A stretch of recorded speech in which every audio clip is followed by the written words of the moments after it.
تحدثت على فترة نقلتك التوزر كذلك من بعد الرسالة اللي بعثها لك نظام بن علي بنقلتك القروان، من بعد كذلك من القروان تم نقلك التوزر كذلك. وقناة الجزيرة كانت واكبت الحدث هذا، هات نتفرجوا مع بعضنا في فيديو نقلتك من القروان التوزر. وفي تونس أيضا دانت منظمات حقوقية وهيئات نقابية ما أسمته النقلة التعسفية للكاتبة العامة السابقة لما يعرف بالمكتب الشرعي لجمعية القضاة التونسيين. وقالت الرابطة التونسية للدفاع عن حقوق الإنسان والمرصد التونسي للحقوق والحريات النقابية إن نقل القاضية كلثوم كنو من القيروان إلى مدينة توزر جنوب تونس يعد عقابا لها على مواقفها. وكانت أوامر صدرت عام 2005 بنقل كلثوم كنو مع عدد من أعضاء المكتب الشرعي لجمعية القضاة التونسيين إلى عدد من المدن البعيدة. وقد وصفت المنظمات الحقوقية التونسية آنذاك قرار النقل بالتعسفي، وجاء إثر ما اعتبرته انقلابا على المكتب الشرعي جراء دفاعه عن استقلالية المهنة ومطالبته بقانون أساسي جديد للقضاء. مدام كلثوم كنو سيد الرئيس، نقلتك من تونس للقروان وفهمناها، لكن نقلتك من القروان التوزر مازلنا ما نعرفوش علاش. نتصور أنه جات نقلتي لثلاثة أسباب. أول حاجة لأني أنا في القروان ويعتبروا أني ما رضتش، لأني فيه كنت نتحرك كما قلت لك في الاتحاد وكله، كان في شريط مسجل اللي يقول معناها بينت بالفعل شنو الوضع متاع القضاء وكيفاش كانت تتم النقل وعلى اساس المعايير. انا هي المعايير اللي هي معايير الولاء، وحكيت على وضعنا الكل يعني كيف خصم الاجور، هذه كل حاجه الاولى. ولكن انا رايي اللي فما زوز اسباب اخرى واللي هما اكثر اللي خلاهم ينقلوني، هي اني اصدرت بطاقه جلب في معز طرابلسي ورفضت اني نسحبها رغم أنهم حاولوا معي بكل الطرق. وكذلك وجهت عديد الاستدعاءات إلى السيد فؤاد المبزع اللي كان وقتها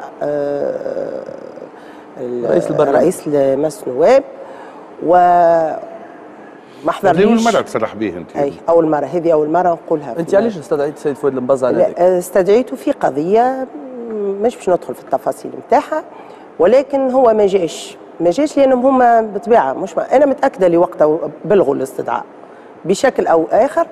وكنت في اخر نهار من السنه القضائيه صدرت حكم تحذيري يقضي باني انا باش ننتقل، انا باش نسمعوا في مقر مجلس النواب، يعني وهذا كقاضي تحقيق عندي الامكانيه.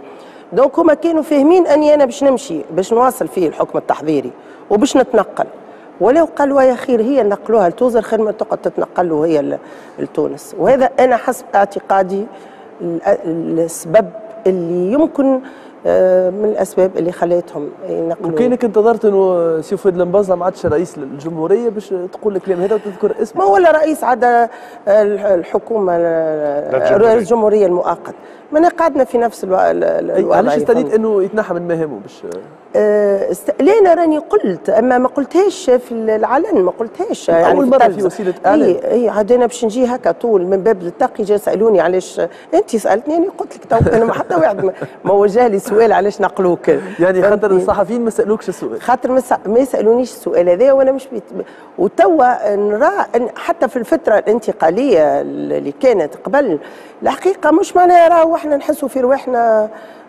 رانا فما هكا حريه كبيره وكل. انت ذكرت الاسم وانت هو سكوب، شنو القضيه بالضبط اللي استدعيتوا عليها؟ لا شوف انا مانيش باش ندخل في تفاصيل، هي قضيه كانت عندي قضيه منشوره كقاضي تحقيق، وجهت استدعاءات لعده اطراف منهم هو، وانا بالنسبه لي انا ما مراش انه هذا لا يمس لا بهيبته ولا يمس حتى تبقينا احنا نديت له كشاهد؟ اي كشاهد نعم.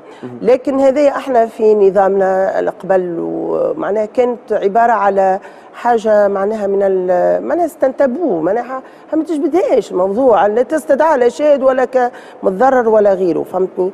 وهذايا انا ريت انه مش معقول وقتها. وانت كقضيه تحقيق ما تنجم تكون كان قضيه جنائيه هذه؟ لا ما عاد باش تقول قضيه، ما باش تكون قضيه نتاع طلاق، ما هو قضيه جنائيه. هي بحث، هو بحث. لا هو راهو في قضيه تحقيق، ما يبحثش كان في الجنايات، راهو حتى فما قضايا حتى جناح يبحث فيها. لكن انا مانيش باش ندخل في التفاصيل نتاع القضيه، خاطر مش مهم القضيه في حد ذاتها.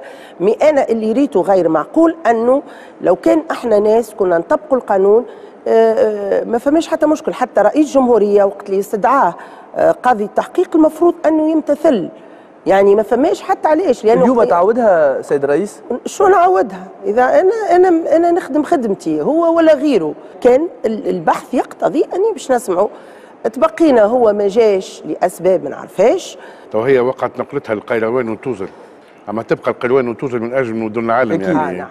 معناها رفع عليه التباس في الناس مدن، لانه توزر يمكن الانسان يترقى كي يمشي لها كيما القيروان، معناها بلدان حلوه ياسر. انا الحقيقه نقول يمكن زاده هي مو كل حاجه عندها الجانب الايجابي والسلبي. انا صحيح خدمت في تونس وخدمت مع برشا معناها زملاء اللي نحمل عليهم معناها فكره باهيه برشا، اما بصدق وبصدق نقولها اني كي خدمت في القروان وخدمت في توزر ريت وعشت مع قضاة من اروع القضاة اللي عشت معاهم، ومن من اللي بالحق وقت اللي انا خرجت من توزر، نقول وقت اللي خرجت من توزر نقولها مش مجامله، خرجت قلبي يبكي، خاطر معناها كنت ما بين نارين، ما بين اني نبقى في توزر خاطر بالحق خليت خواتي غاديكا، وما بين اني نرجع لنستأنف نشاطي، وزاد فما زاد عندي ظرف عائلي ولادي.